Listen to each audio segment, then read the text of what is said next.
one way to understand this is like chanting.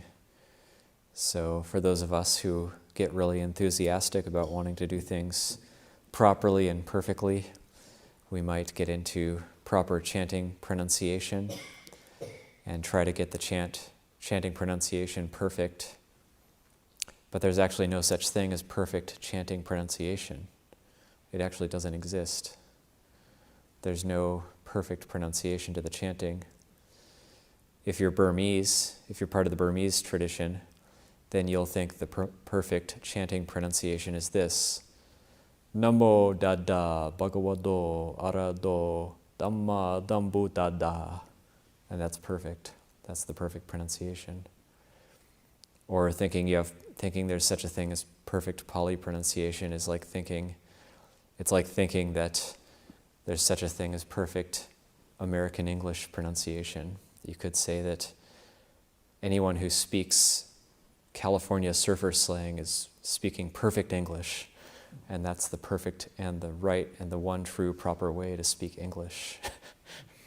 It's actually ridiculous. But that's what we're thinking when we think we're pronouncing Pali perfectly. So there is no perfect Pali pronunciation. And that's Dhamma. So it's understanding the spirit and seeing what is behind the chanting is a development of faith, recollecting the teachings. That's all that matters.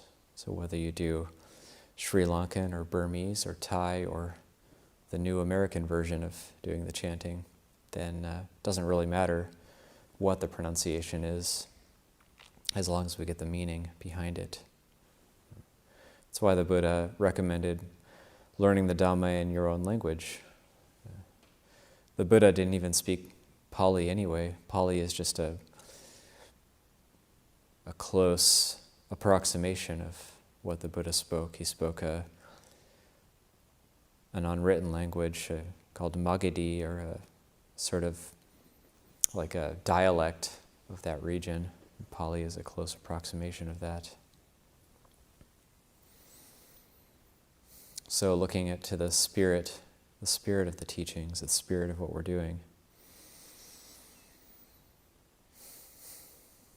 It's for peace and disenchantment, liberation.